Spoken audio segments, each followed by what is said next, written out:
So I got to ask the question. I think all of our listeners are on the edge of their seat going, okay, the money personality is driving this. What is it? I mean, you guys have come up with 5 money personalities. What are they?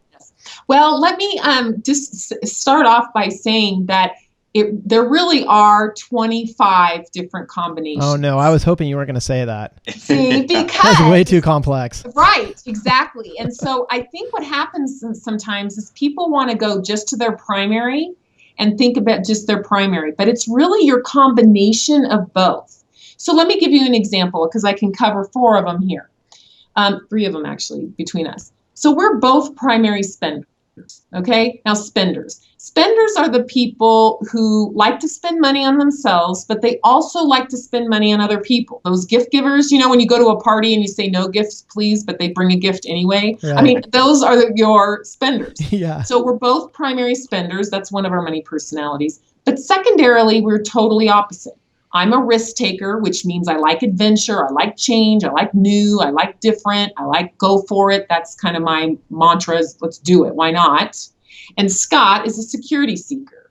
So he likes a total plan in place. Don't give me all those surprises. I don't like new adventure. I like to go to the same restaurant. If we went to the same restaurant every week for the rest of our marriage, it would be fine with him. No problem. Right. I know what I'm getting. Yeah. So, but I don't have that. I want a different one. So that's where we have, so a security seeker wants a plan, spender likes to spend and spend on themselves and others, and a risk taker likes to adventure. Those are 3 of the 5. But you see how the combination of the 2 is so important. Right. And it's very interesting to realize what your 2 are and then to see if they're opposite. We'll have people take the assessment like Scott, primary spender, secondary security seeker.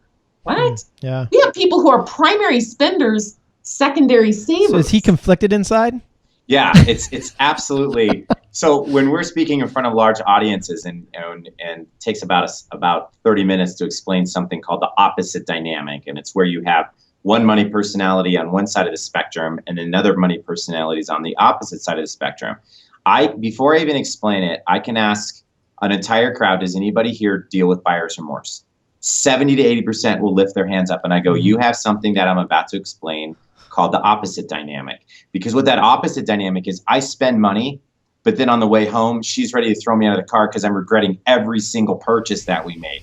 Because it wasn't in the plan. I personally probably return 50% of everything I buy. I keep the tags on it for a week and about half the stuff goes back, even if it's in need, because I've got this sense of security that I have to have. And if it doesn't fit the budget, if it doesn't fit the long-term planning, that security seeker is always going to pull me back. So if you've got the opposite dynamic, you're confusing as a person, but you're really confused to be married to too, because they never know where you're landing. It's like, oh, is he going to be happy you spent money, or are we going to go into the morning on the way home from the mall? And so understanding these money personalities, it just helps people click. So we were speaking at a really large women's event a couple months ago, and this lady and her daughter, we were signing books and selling product, and she came flying up to our table and she's like, I have a problem.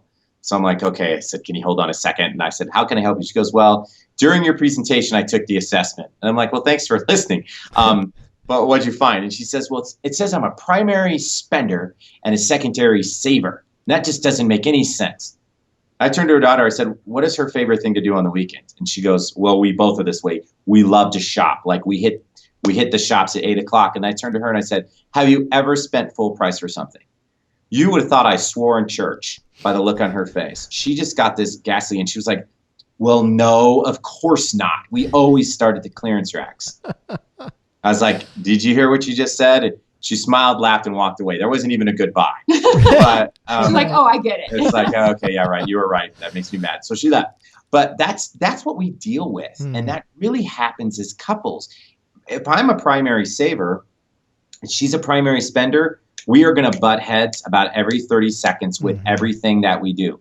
Vacations, horrible. Birthdays, horrible. Anytime one wants to spend and the other doesn't want to spend, there's tension. Anytime one wants to save and the other doesn't, there's tension. Wow. So that's why it's so important to understand these money personalities. Yeah.